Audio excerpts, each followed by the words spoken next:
요한계시록 12장과 13장의 내용을 보면 사단 마귀가 하나님을 대적해서 영적 전쟁을 일으켰다는 내용이 기록되어 있지요. 이 부분을 자세히 살펴보면 마귀를 따르는 이 세 가지 종류의 마귀적인 세력이 등장하는 걸 보게 됩니다. 첫 번째로는 계시록 12장 3절에 기록되어 있는데, 보라, 한 큰 붉은 용이 있어 머리가 7이요 뿔이 10이라 여러 머리에 7 안간이 있었다, 이렇게 얘기를 합니다. 두 번째 세력은 13장 1절에 나오는데, 바다에서 한 짐승이 나오는데 뿔이 10이요 머리가 7이라 그 뿔에는 10 왕관이 있고 머리들에는 신성모독하는 이름들이 있었더라, 이렇게 말하죠. 그리고 세 번째로 13장 11절을 보면 또 다른 짐승이 땅에서 올라오는 것을 보게 됩니다. 그는 어린 양처럼 두 뿔이 있고요, 용처럼 말을 했다, 이렇게 얘기를 하지요. 그래서 지금 읽은 이 구절들을 가만히 살펴보면 세 가지 종류의 짐승들이 나타난 것을 알 수가 있어요. 그래서 이 세 가지 종류의 짐승들을 저희가 이번 주와 다음 주에 걸쳐서 살펴볼 예정인데, 오늘은 그 중에서도 큰 붉은 용의 정체에 대해서 좀 나누어 보려고 합니다. 계시록 12장 7절과 8절은 말합니다. 하늘에 전쟁이 있으니 미가엘과 그의 사자들이 용과 더불어 싸울세 용과 그의 사자들도 싸우나 이기지 못하여 다시 하늘에서 그들이 있을 곳을 얻지 못한지라. 자, 성경은 분명하게 워딩을 이렇게 하고 있습니다. 하늘에 무엇이 있었다고요? 전쟁이 있었다고요. 그런데 그 전쟁에서 미가엘이라고 하는 이 천사와 미가엘을 따르는 천사들이 사단 마귀의 세력들과 전쟁을 치렀다는 것이죠. 그런데 그 전쟁에서 누가 이겼냐면 미가엘과 그 사자들이 이겼다는 거예요. 그래서 이 사탄이 패배를 하고 쫓겨났다는 것입니다. 자, 그러면 이 전쟁은 어떤 전쟁이고 어떤 의미가 있을까요? 우리가 예전에 살펴봤던 이 다니엘 10장을 보면 이미 다니엘이 이 전쟁에 대해서 예언을 했었어요. 다니엘 10장 20절과 21절입니다. 그가 이르되 내가 어찌하여 내게 왔는지 내가 아느냐? 이제 내가 돌아가서 바사 군주와 싸우려니와 내가 나간 후에는 헬라의 군주가 이를 것이라. 오직 내가 먼저 진리의 글에 기록된 것으로 내게 보이리라. 나를 도와서 그들을 대항할 자는 너희 군주 미가엘 뿐이니라. 자, 지금 이 구절에는 하나님의 군대와 바사 군주의 싸움이 기록되어 있어요. 바사는 페르시아라는 나라라고 얘기를 했었지요. 자, 그런데 이 페르시아 제국이 멸망을 하고 그 다음으로 일어나는 나라가 이 알렉산더 대왕이 이끄는 그리스 제국 아니겠습니까? 자, 그런데 그런 상황에서 지금 이 미가엘이라는 하늘 군대의 대장이 성도들을 보호해서 전쟁을 치르고 있다는 거예요. 그러니까 우리가 이 세상을 살아가면서 겉으로 보는 전쟁은 나라와 나라 간의 전쟁처럼 보이고 어떤 통치자와 통치자와의 전쟁처럼 보이지만 그 너머에는 영적인 전쟁이 벌어지고 있다는 것이죠.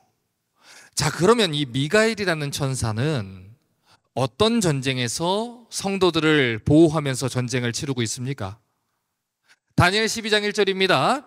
그때에 내 민족을 호위하는 큰 군주 미가엘이 일어날 것이요 또 환란이 있으리니 이는 개국 이래로 그때까지 없던 환란일 것이며 그때에 내 백성 중 책에 기록된 모든 자가 구원을 받을 것이라. 자, 그때에 반복해서 얘기하지요.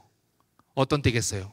한 때와 두 때와 반 때, 1260일, 42달, 종말의 때를 얘기를 하는 것입니다. 종말의 때가 오면 성도들에게 큰 환란이 일어나게 된다는 거예요. 그렇기 때문에 그들을 보호하기 위해서 하나님이 미가엘 천사를 보내서 그들을 보호한다는 것이지요. 자, 그런데 성경은 이 종말의 때에 벌어질 환란이라는 것을 다른 말로 전쟁이라고 표현을 한다는 거예요.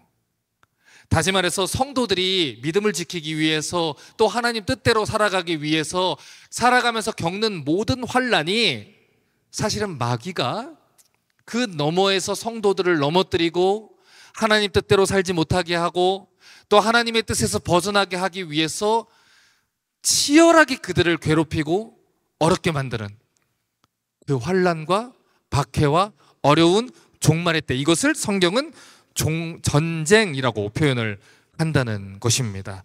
다시 말해 이 종말의 때 이 성도들을 마귀가 박해하고 미혹하는 시간은 전쟁과도 같은 아주 치열한 시간이 된다는 거예요. 자, 그러면 이 전쟁의 의미와 성격을 조금 더 살펴봐야 되겠지요. 계시록 12장 9절과 10절은 말합니다. 큰 용이 내쫓기니, 자, 이 용이 누굽니까? 옛 뱀, 곧 마귀라고도 하고 사탄이라고도 하며 온 천하를 꿰는 자입니다. 그런데 그가 땅으로 내쫓기니 그의 사자들도 그와 함께 내쫓겼다 그래요. 내가 또 들으니 하늘에 큰 음성이 있어 이르되 이제 우리 하나님의 구원과 능력과 나라와 또 그리스도의 권세가 나타났으니 우리 형제들을 참소하던 자, 곧 우리 하나님 앞에서 밤낮 참소하던 자가 쫓겨났다, 이렇게 얘기합니다. 자, 지난주에도 살펴봤지만 이 사단 마귀가 하는 일이 무엇이라고 했습니까? 참소하는 일이에요. 고소하는 일이에요. 고발하는 일이라고요. 성도들을 하나님의 법정 위에 세우는 것. 마치 처음에는 달콤하게 그것이 우리를 위하는 것처럼 유혹을 하고 때로는 모든 것을 다 줄 수 있는 것처럼 우리를 끌어들인 다음에 하나님의 심판대에 우리를 고발을 하고 저들이 하나님 법을 어겼으니까 심판하십시오 라고 하는 역할이 바로 이 마귀의 역할이라는 것입니다. 그런데 이 고린도전서 15장 55, 56절을 보니까 이 사단 마귀가 사용하는 무기가 뭔지를 기록을 해놨어요. 사망아, 너의 승리가 어디 있느냐? 사망아, 내가 쏘는 것이 어디 있느냐? 사망이 쏘는 것은 죄요. 죄의 권능은 무엇이다? 율법이다. 지금 여기서 말하는 사망은 마귀의 세력을 다르게 표현을 한 거예요. 마귀가 우리를 영원한 사망, 그 지옥의 형벌로 끌고 가려는 것을 이렇게 표현을 하는 것이지요. 그런데 그 사망의 권세를 지금 가지고 우리를 공격하는 마귀가 어떤 무기를 사용을 하냐면 죄라는 무기를 쓴다는 거예요. 마귀가 하나님 법정에 우리 앞에 세운 다음에 우리가 지었던 모든 죄를 가지고 우리를 공격을 한다는 것이지요. 자, 그런데 놀라운 것은 우리의 죄를 고발하려고 하는 마귀가 사용하는 힘이 율법에서 나온다는 거예요. 하나님, 당신은 거룩한 분 아닙니까? 자, 그런데 신명기 말씀을 보니까 하나님이 하지 말라는 걸 저 사람이 했습니다. 레위기 말씀을 보니까 하나님이 하지 말라는 걸 저 사람이 했습니다. 자, 그러면 하나님 공의를 세워야 되지 않겠습니까? 저 사람이 레위기 20장 말씀을 어겼습니다. 신명기 13장 말씀을 어겼습니다. 신명기 28장 말씀을 어겼습니다. 하나님, 그러면 심판해야 되지 않습니까? 당신의 사랑하는 아들이라고 그냥 감싸면 되겠습니까? 그렇게 이 율법을 가지고 근거를 세워서 우리를 정죄한다는 것이죠. 로마서 3장 20절을 보니까 이 율법의 기능을 이렇게 얘기를 했어요. 율법의 행위로 그 앞에 의롭다 하심을 얻을 육체가 없나니 율법으로는 죄를 어떻게 한다 그래요? 깨닫는다 그래요. 그러니까 성경은 하나님이 우리에게 율법을 주신 이유를 죄를 깨닫게 하기 위함입니다. 자, 그러면 깨달아서 뭘 어떻게 하라는 거예요? 회개하라는 거예요. 아, 내가 잘못했구나. 하나님 법을 어겼구나. 그래서 죄를 깨닫고 예수 그리스도께 손을 내밀게 하는 것. 그게 율법의 선한 기능이라는 것이지요. 그런데 마귀는 그 거룩한 하나님의 율법을 이용을 한다는 거예요. 그래서 때로는 마귀는 이 5분 늦은 시계와 같은 교묘한 거짓말로 성도들을 속입니다. 그 중에 하나가 뭐예요? 율법주의예요. 이 마귀가 율법주의로 교묘하게 성도들을 속입니다. 그래서 교회 안에다가 율법주의를 집어넣어요. 스스로는 어떻게 만들어요? 교만하게 만들어요. 서로는 어떻게 만들어요? 정죄하게 만들어요. 그리고 하나님의 율법을 지키지 못하면 어떻게 합니까? 자책하게 만들어요. 그래서 하나님 은혜를 바라보지 못하게 하는 것, 그게 바로 이 참소하는 자, 마귀의 일이라는 거예요. 자, 그런데 우리가 주목해서 또 봐야 되는 것은 성경이 그런 마귀의 일에 대해서 두 글자로 표현을 했어요. 전쟁이라는 표현을 했어요. 왜 전쟁이라는 단어를 썼을까요? 이것은 그냥 대충 지나갈 문제가 아니라는 거예요. 여러분, 전쟁은 목숨이 달려있는 것을 얘기를 해요. 다시 말해서 이 전쟁에서 우리가 지면 어떻게 된다는 거예요? 죽는다는 거예요. 생사가 달려있는 거라는 거예요. 그냥 한 번 져도 웃고 넘어갈 게임 정도가 아니고 우리의 이 영혼의 생명이 달려있는 문제라는 것입니다. 그래서 에베소서 6장 10절부터 12절을 보면 아주 중요한 표현을 했어요. 끝으로 너희가 주 안에서와 그 힘의 능력으로 강건하여지고 마귀의 관계를 능히 대적하기 위해서 하나님의 전신갑주를 입어라. 우리의 씨름은 혈과 육을 상대하는 게 아니요, 통치자들과 권세들과 어둠의 세상 주관자들과 하늘에 있는 악의 영들을 상대함이라. 자, 지금 성경이 성도들이 치루어야 하는 전쟁이 어떤 전쟁이라고 표현합니까? 영적 전쟁이라고 표현을 했는데 그것은 마귀의 관계를 대적하는 전쟁이라는 거예요. 칼을 들고 싸우는 전쟁이 아니고 마귀의 관계를 대적해서 싸우는 전쟁이라는 거예요. 그러니까 오늘날 우리 성도들이 착각을 하면 안 되는 것이 저기 지금 러시아와 우크라이나 또는 중동 지역에만 전쟁이 있는 것이 아니에요. 그것은 칼과 포를 쏘는 전쟁일지는 모르겠지만 오늘 하나님의 성도들은 미국이든 한국이든 분명한 건 마귀와 전쟁 중에 있었다는 것이지요. 자, 그런데 여기에서 마귀의 관계라는 단어를 스킴이라는 단어로 번역할 수 있어요. 여러분, 이 스킴이라는 단어의 뜻이 뭡니까? 이 스킴이라는 단어의 뜻은요, 커다란 규모의 조직적인 악한 계획을 얘기를 해요. 그러니까 마귀는요, 하나님의 백성들을 빼앗기 위해서, 하나님 백성들을 지옥으로 보내기 위해서, 하나님 백성들을 거룩한 길에서 떨어뜨리기 위해서 철저하게 계획을 세운다는 거예요. 조직적으로 계획을 세우고 있다는 거예요. 그냥 단순히 지나가는 사람을 어깨로 치듯이 시비를 거는 정도로 하는 게 아니고 내가 저 사람을 넘어뜨리기 위해서 어떻게 해야 되는지를 아주 철저하게 조직적으로 자신의 모든 에너지를 다해서 계획을 세운다는 것입니다. 자, 그러므로 성도들은 어떻게 해야 된다는 거예요? 깨어 있어야 된다는 거예요. 지금 마귀가 무슨 일을 하고 있는지 깨어 있어야 된다는 거예요. 자, 그러면 이 전쟁이 어떻게 해야 우리가 승리할 수 있겠습니까? 계시록 12장 11절입니다.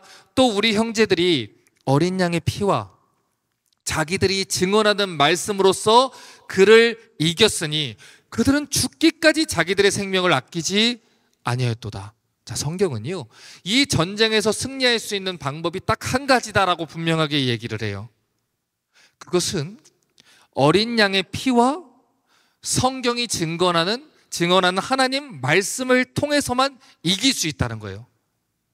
교회와 성도들이 이 마귀의 공격 가운데서 승리할 수 있는 방법은 딱 하나밖에 없습니다. 하나님 말씀 위에 올바르게 서는 것 외에는 방법이 없다는 거예요. 여러분, 지금 우리는 전쟁 중에 있어요. 그리고 이 전쟁은 진리에 관한 전쟁이에요. 진리의 말씀을 붙들고 진리의 말씀을 전할 때만 승리할 수 있는 전쟁이라는 겁니다. 여러분, 골로새서 말씀을 보면 사도 바울이 무슨 얘기를 합니까? 다 나를 버렸노라. 다 나를 떠났노라. 대만은 이 세상을 사랑해서 나를 떠났다.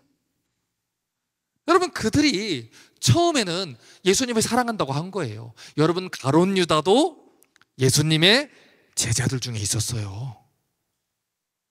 처음에는 그들도 예수님을 따랐어요. 처음에는 그들도 예수님을 메시아로 여겼어요. 처음에는 그들도 교회에서 예배를 드렸어요. 그러나 마귀는 할 수 있는 대로 그들을 넘어뜨리려고 한다는 거예요. 여러분, 지금 이 말은요, 한 번 받은 구원이 취소된다는 얘기를 하는 게 아니에요. 내가 구원받았다고 착각했던 사람들, 또는 이제 막 믿음의 여정을 시작했던 약한 사람들을 마귀는 어떻게든 치고 넘어뜨려서 그들을 이 여정에서 끊어내려고 한다는 것입니다. 한 가지 중요한 사실이 있지요. 마귀가 누구까지 시험했어요? 예수님까지 시험했지요. 그러면 오늘날 이 자리에 있는 우리는 마귀가 건들지 않겠습니까? 예전에 우리 한국 교회가 가지고 있는 이 잘못된 샤머니즘에 따르면 그런 게 있었어요. 이 교회는 하나님이 보호하시는 공간이니까 마귀는 여기에 오지 못한다. 이런 샤머니즘적인 그런 게 있었습니다.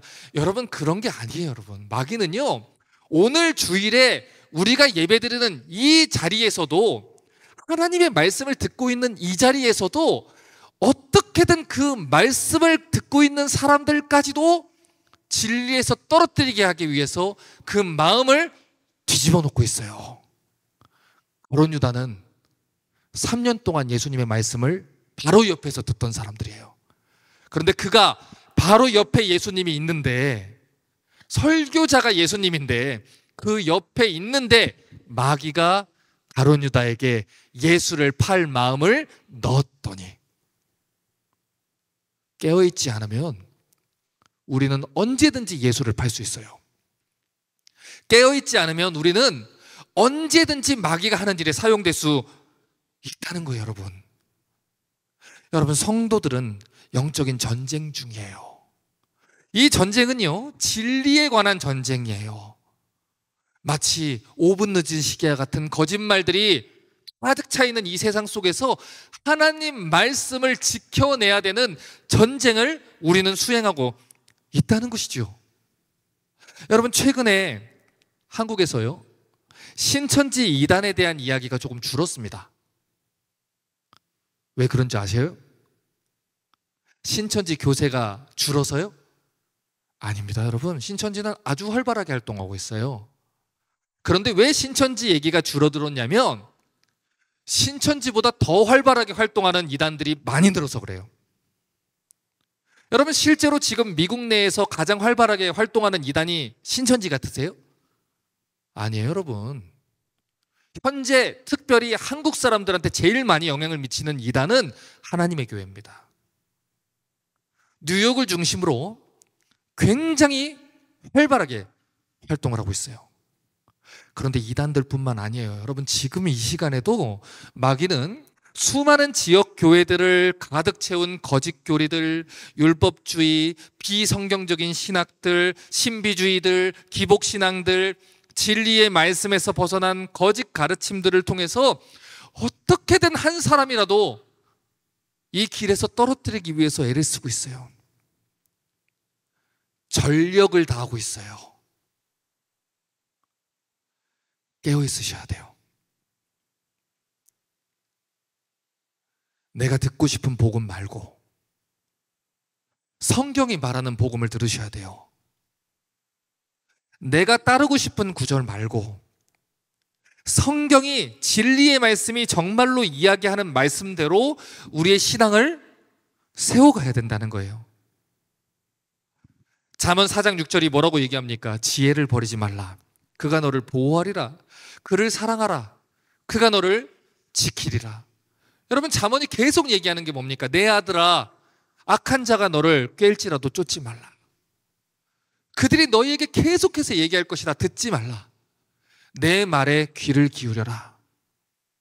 대저 내 말은 빛이고 내 말이 너를 보호할 것이다. 이걸 계속해서 얘기를 하는 거예요. 계속해서 계시록 12장 12, 13절입니다. 그러므로 하늘과 그 가운데 거하는 자들은 즐거워하라. 그러나 땅과 바다는 화 있을진저 이는 마귀가 자기의 때가 얼마 남지 않은 줄을 알므로 크게 분내어 너희에게 내려갔습니다. 잘 보세요. 마귀는 자기의 때가 얼마 남지 않은 걸 알아요. 예수님 다시 오시면 자기는 영원한 형벌을 받을 것을 알아요. 그래서 크게 분내어 우리에게 내려왔다는 거예요. 그래서 교회를 박해를 하는 것입니다, 여러분. 여러분, 전쟁은 목숨 걸고 하는 거예요. 적은 우리를 죽이기 위해서 총을 들고 있는 거예요. 정신 차리고 있지 않으면 언제든지 죽을 수 있는 곳이 전쟁터입니다. 마귀는 우리를 단지 조금 귀찮게 하거나 단지 조금 작은 게임을 하기 위해서 전쟁을 벌이지 않았습니다. 마귀는 우리의 영혼을 어떻게든 지옥불에 던지기 위해서 총력을 기울이고 있어요. 전쟁을 일으켰어요. 어떻게든 한 사람이라도 더 자기가 들어갈 그 지옥불 속으로 들어가게 할 수 있을지, 하나님이 사랑한다는 저 사람들을 내가 한 사람이라도 더 어떻게 끄집어서 데려갈 수 있을지, 이를 갈고 오늘도 총력을 다하고 있다는 거예요. 14절부터 17절 봅니다. 그 여자가 큰 독수리의 두 날개를 받아 광야 자기 곳으로 날아가 거기서 그 뱀의 낯을 피하여 한 때와 두 때와 반 때를 양육받으며, 자, 지금 이 여자가 한 때와 두 때와 반 때, 종말의 때 동안 보호를 받아요. 그런데 그곳이 어디입니까? 광야예요. 그런데 여자의 뒤에서 뱀이 그 입으로 물을 강같이 토하여 여자를 물에 떠나게 하려고 애를 씁니다. 땅이 여자를 도와 입을 벌려 용의 입에서 토한 강물을 삼키니 용이 여자에게 분노하여 돌아가서 그 여자의 남은 자손 곧 하나님 계명을 지키며 예수의 증거를 가진 자들과 더불어 싸우려고 바다 모래 위에 서 있더라. 자, 지금 읽은 이 구절은요, 문학적인 표현으로 가득 차 있어요. 이 교회를 상징하는 여자가 독수리의 날개를 받아서 광야로 날아갔는데, 그곳에서 그 광야 같은 현실 속에서 이 종말의 때의 보호를 받았다는 겁니다. 그런데 그 보호를 받고 있는 이 여자, 교회로 상징되는 여자를 마귀가 가만히 둬요? 가만히 두지 않아요. 여러분, 지금 이 상황도 광야 같은 현실이에요. 내비둬도 힘든 게 광야 같은 현실이에요. 그런데 마귀가 그걸 가만히 두지 않아요. 그 여자를 물을 토해서 떠내려 가게 만드는 거예요.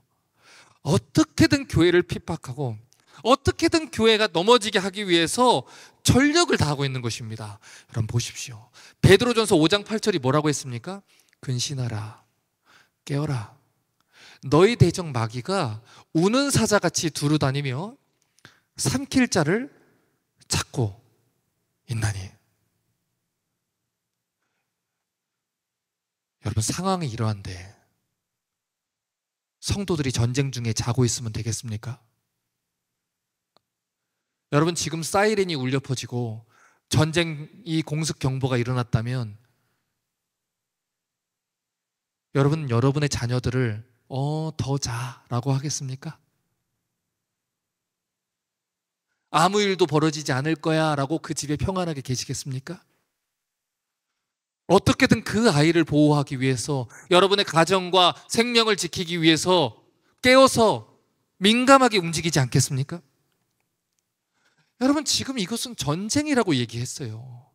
취미로 종교 생활을 하듯이 웃고 넘어가고 대충 싸워서 이길 수 있는 성격이 아니라는 것입니다. 성경은 분명히 성도들이 지금 전쟁 중에 있다라고 얘기를 하고 있어요. 여러분, 그래서 성경적인 교회의 설교는 진지할 수밖에 없는 것입니다. 의사가 한 사람의 생명을 살릴 때에 농담을 하고 웃고 떠들고 할 수 있겠습니까? 전쟁 중에 있는 사람들이 농담 떠먹기를 할 수 있겠습니까? 성도들의 생명이 달린 일입니다. 눈 깜짝할 사이에 생명을 빼앗길 수 있는 일입니다. 그래서 하나님의 강단에서는 농담만 흘리고 가는 가벼운 설교가 울려 퍼질 수가 없는 거예요, 여러분. 제 성경 제일 앞 페이지에 보면 오늘이 마지막 설교다라고 써놨습니다. 20년 전 처음 설교를 하기 시작한 순간부터 오늘이 마지막 설교다라는 말을 듣고 그 가슴에 새기고 강단위에 올라가는 이유는 다음 주에 봐요, 그 다음 주에 만나요, 하나님이 언젠간 만나주시겠지요가 아니라 오늘 제가 만난 사람들 중에 누군가는 다음 주에 만날 수 없을 수도 있다. 누군가에는 이 말씀이 마지막 복음을 들을 수도 있는 기회일 수 있다. 그래서 마지막 설교라는 말을 적어놓고 올라가는 것입니다. 그러나 수많은 성도들이 이것이 전쟁이라는 것을 인식하지 못합니다.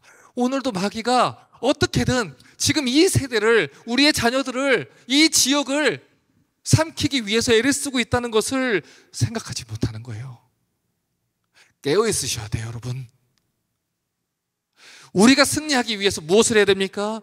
에베소서 6장 11절부터 17절은 아주 중요한 말을 합니다. 마귀의 간계, 스킴을 능히 대적하기 위해서 하나님의 무엇을 입어라? 전신갑주를 입어라. 우리의 씨름은 혈과 육을 상대하는 것이 아니요, 통치자들과 권세들과 이 어둠의 세상 주관자들과 하늘에 있는 악의 영들을 상대함이라. 보십시오. 마귀가 통치자들과 권세들과 어둠의 세상 주관자들을 이용해서 우리를 공격하고 있다는 거예요. 한 가지만 예를 들어드릴까요? 여러분, 캘리포니아의 지금 학교 교육에서 아이들이 무엇을 배우고 있는지를 한번 보십시오. 단순히 진화론 하나를 배우고 있는 것 같습니까? 이것이 단순히 동성애 문제인 것 같습니까? 하나님의 주권과 하나님의 권위를 지어버리려고 하는 그 시도가 얼마나 위험하게 지금 교회 안에 들어와 있는지, 얼마나 공격 안에 들어가 있는지 보셔야 됩니다. 우리는 텍사스 안에 있으니 안전하다 생각하십니까? 여러분, 캘리포니아 사람들의 별명이 뭔지 아십니까? 프리텍산입니다. 그들이 나쁘다는 얘기를 하는 것이 아닙니다. 그들 가운데 수많은 사람들이 지금 이 지역으로 넘어가고 있고, 그러한 교육들을 받은 사람들이 지금 이 지역에 넘어와 우리 아이들의 친구가 되고 우리 아이들의 선생이 되고 그들이 교육을 하나하나 바꿔나가고 있다는 것입니다. 과거엔 모르드게가 에스더를 향해서 뭐라고 했습니까? 너는 그 자리에 있으니 생명을 보존할 거라 생각하지 말라.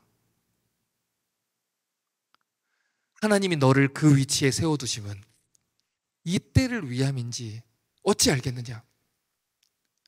하나님이 리스타트 교회를 왜 세우셨을까요? 우리는 이 자리에 있으니, 박형영 목사님이 여기 있으니 우리와 우리 자녀들은 복음을 듣고 자라겠지요. 안심하지 말라. 우리를 통해서 하나님 뭘 하기 원하십니까? 우리끼리 즐겁고 우리끼리 해피하고 우리끼리 즐거운 동아리 활동하기 위해서 하나의 교회를 따로 만든 겁니까? 아닙니다, 여러분. 하나님은 리스타트 교회를 통해서 하나님 말씀이 전해지기를 원하고 진리의 말씀이 전해지기를 원해서 모든 성도들이 하나님 말씀을 가지고 싸울 수 있게 하기 위해서 우리 교회를 세우신 겁니다. 보십시오. 이는 악한 날에 너희가 능히 대적하고 모든 일을 행한 후에 서기 위함이라. 그런즉 서서 진리로 너희 허리띠를 띠고 의의 호신경을 붙이고 평안의 복음이 준비한 것으로 신을 신고 모든 것 위에 믿음의 방패를 가지고 이로써 능히 악한 자의 모든 불화살을 소멸하고 구원의 투구와 성령의 검 곧 하나님의 말씀을 가지라. 이건 전쟁입니다. 하나님의 전신갑주를 입어야만 싸울 수 있다는 거예요. 그런데 몇 가지만 볼까요? 진리로 허리띠를 띠는 게 먼저라고 얘기를 해요. 여러분, 그런데 진리가 무엇입니까? 요한복음 17장 17절에 말했습니다. 그들을 진리로 거룩하게 하옵소서. 아버지의 말씀은 진리니이다. 무엇이 진리입니까? 아버지의 말씀입니다. 이 성경 말씀입니다. 전쟁을 치르기 위해서 가장 중요한 것은 진리의 말씀이라는 거예요. 자, 그런데 한 가지 더 주목할 게 무엇입니까? 성령의 검, 곧 하나님 말씀을 가지라. 여러분, 이 전신갑주 중에 마귀를 멸할 수 있는 공격 무기는 딱 하나밖에 없어요. 성령의 검입니다. 그것을 성경이 뭐라고 표현했습니까? 하나님 말씀이라고 표현을 했다는 거예요. 다시 말해 오늘날 이 진리 전쟁에서 교회와 성도들이 마귀를 대적해서 승리하기 위해서는 오직 딱 한 가지밖에 무기가 없습니다. 그것이 무엇입니까? 진리의 검, 하나님의 말씀, 성령의 검을 주는 것 뿐이라는 거예요. 여러분, 그 일을 위해서 리스타트 교회가 설립이 되었다는 것입니다. 여러분, 오늘날 얼마나 많은 사람들이 진리가 없어서 내 백성이 지식이 없어서 망하는도다 라고 하고 있습니까? 여러분, 선지서를 읽어나가는 가운데 이 말씀을 읽는데 너무너무 속이 터지는 거예요. 이스라엘이 하나님 선지자 말씀을 듣지 않고 바벨론에 멸망당하게 되었습니다. 그래서 마지막으로 하나님 뭐라고 하셨냐면, 너희 그냥 바벨론으로 가라. 70년 지나면 회복시켜 줄 테니까 가서 매를 맞아라. 그런데 이스라엘이 말을 듣지 않고 또다시 애굽으로 도망을 갑니다. 애굽 의지하지 말라고 그렇게 얘기했는데 애굽으로 갑니다. 그리고 나서 그곳에서 선지자를 향해서 이렇게 얘기합니다. 우리가 예전에는 하늘의 여신을 섬겼을 때는 잘 먹고 잘 살았는데, 우리가 하늘의 여신을 섬기지 않고 제물을 드리지 않고 나서 우리가 이렇게 됐습니다. 그러니 우리는 하나님께 회개 안 할 겁니다. 하늘의 여신에게 제물을 드리겠습니다. 하나님이 어떻게 합니까? 애굽에서 내려가서 하늘의 여신을 섬긴다고 하는 모든 사람들을 내가 한 사람도 남기지 않고 죽이겠다. 여러분, 그러한 지도자들 때문에 아무것도 모르는 교인들이 심판받게 된다는 것입니다. 이제 설교를 정리합니다. 여러분, 우리는 종말의 때를 살고 있습니다. 그래서 우리는 어느 때보다 무서운 마귀의 공격 아래 놓여 있습니다. 성도들이 살아가는 시절은 광야도 같은 곳인데, 그럼에도 불구하고 마귀는 어떻게든 우리를 멸망시키기 위해서 물을 토해서 우리를 떠나가게 하려고 애를 쓰고 있습니다. 계시록 12장 14절과 15절을 다시 보십시오. 그 여자가 큰 독수리의 두 날개를 받아 광야 자기 곳으로 날아가 뱀의 낯을 피하여 한 때와 두 때와 반 때를 양육받는데, 그 와중에 여자의 뒤에서 뱀이 물을 강같이 토하여 여자를 물에 떠내려가게 하려고 했다는 것입니다. 여러분, 이 말이 무슨 뜻입니까? 광야 같은 삶이 끝이 아니라는 거예요. 때로는 물과 같은 현실에 침몰당하는 것처럼 느껴질 수도 있고요, 때로는 불과 같은 현실에 불타는 것 같은 고통을 느낄 수도 있다는 거예요. 그러나 성경이 말하는 사실에 귀를 기울이셔야 됩니다. 그곳에서도 한 때와 두 때와 반 때를 양육받음의 이 뜻은 하나님이 보호하시고 지켜주신다는 거예요. 여러분, 제가 얼마 전에 한 선배 목사님과 대화를 하는데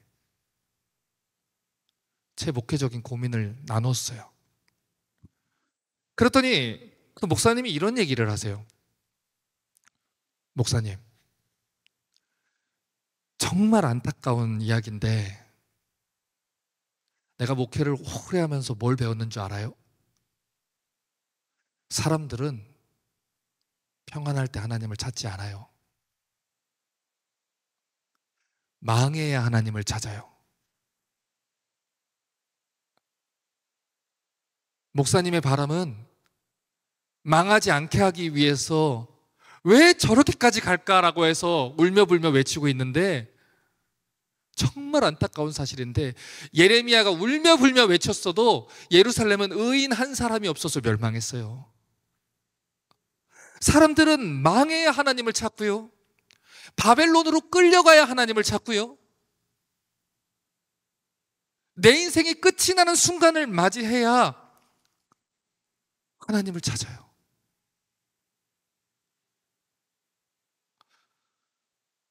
신명기가 말하는 대로, 사사기 역사가 보여주는 대로, 열왕기의 역사가 보여주는 대로 사람들은 힘 있고 능력 있고 젊고 가진 것이 많을 때는 하나님을 찾지 않아요.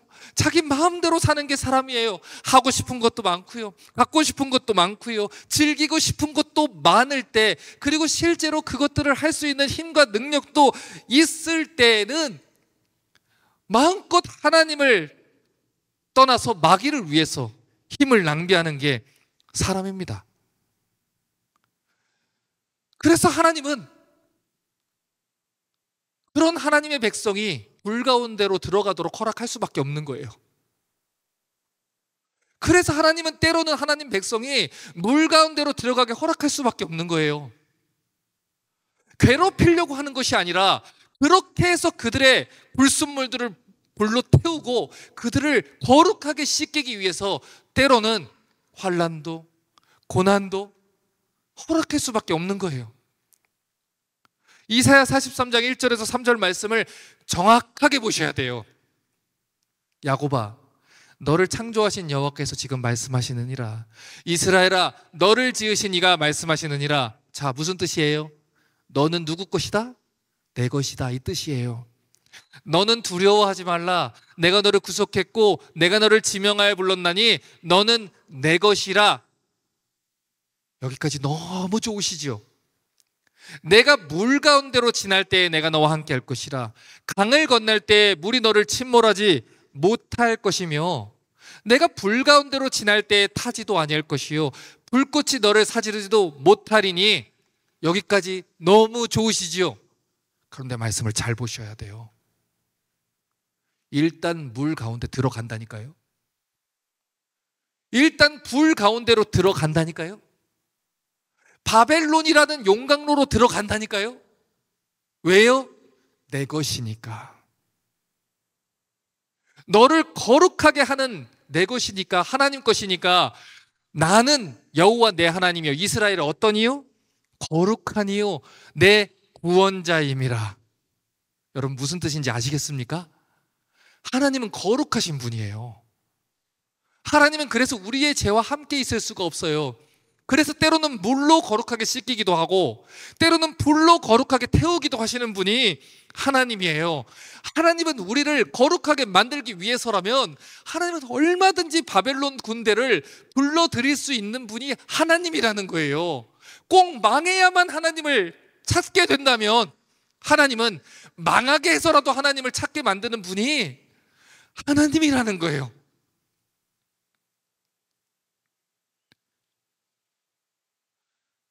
꼭 망해야겠습니까?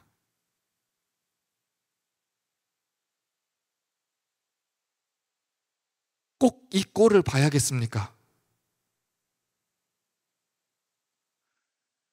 속지 마십시오. 마귀는 할 수 있는 모든 것을 다해서 우리를 세상의 조류에 흘려보낼 것입니다. 때로는 수많은 쾌락들과 여러분이 즐거워하는 세상의 것들을 주면서 이래도 살아도 괜찮은 것처럼 5분 늦어도 비행기 탈 수 있는 것처럼 거짓말을 할 거예요. 때로는 어려움과 박해를 주면서 우리의 삶이 그것으로 끝내는 것처럼 끝내게 할 거예요. 오늘도 마귀는 전력을 다하고 있습니다. 할 수 있는 대로 여러분을 넘어뜨리기 위해서, 할 수 있는 대로 저를 넘어뜨리기 위해서 마귀는 전력을 다하고 있어요. 이 진리의 말씀이 전해지지 않게 하기 위해서, 이 진리의 말씀이 전파되지 않기 위해서 전력을 다하고 있어요. 우리 리스타트 교회 홈페이지에 가시면요, 우리 교회가 처음 세워졌을 때 사명과 사역 방향을 적어뒀습니다. 저희 교회의 가장 중요한 사역 방향과 사명 중에 하나는, 첫 번째는 하나님이 교회의 주인 되게 하시는 겁니다. 그리고 그 다음으로 나오는 사명이 무엇입니까? 66권 하나님의 말씀을 더하지도 않고 빼지도 않고 그대로 선포하고 모든 성도들이 예수님을 그리스도요 주인으로 삼으며 살 수 있도록 가르칩니다. 그리고 다음 세대가 하나님을 경외할 수 있도록 말씀으로 세우고 그들을 가르칠 수 있는 사역자들을 세우는 것이 우리 교회의 사명이에요. 성도들이 복음의 증인될 수 있도록 준비시키고요, 복음으로 전도하고 선교하며 제자 삼고요, 삶으로 하나님께 영광 돌리는 성도들을 세우는 것, 이게 리스타트 교회가 세워진 사역 방향입니다. 여러분, 수많은 이단들과 거짓 교리들로 교회를 물들이는 사탄 마귀가 이런 꿈을 가지고 있는 교회를 가만히 두겠습니까? 이 달라스 지역에서 진리를 없애려고 하는 마귀가 온갖 거짓 교리들을 믿고 있다가 교회 통째로 삼키려고 하는 마귀가 하나님 말씀을 가감없이 선포하려고 하는 이 리스타트 교회와 이 교회의 강단을 유지시키려고 하겠습니까? 절대 아닙니다, 여러분. 마귀는 할 수 있는 대로 이 교회를 없애려고 할 것이고, 마귀는 할 수 있는 대로 이 교회 강단을 무너뜨리려고 애를 쓸 것입니다. 우리가 하나님 말씀을 전하는 사역자들을 길러내려고 하면 할수록 마귀는 그 하나님의 말씀을 전하는 사역자들을 내쫓고 좌절시키기 위해서 애를 쓸 것입니다. 이것은 전쟁입니다. 깨어있으셔야 됩니다. 전력을 다해야 됩니다. 우리가 할 수 있는 것을, 모든 것을 다해서 여러분의 가족을 지키십시오. 할 수 있는 모든 것을 다해서 주님의 교회를 지키십시오. 할 수 있는 모든 것을 다해서 여러분 마음을 지키시고, 할 수 있는 모든 것을 다해서 이 진리 전쟁에 참전하시기를 주님의 이름으로 부탁합니다.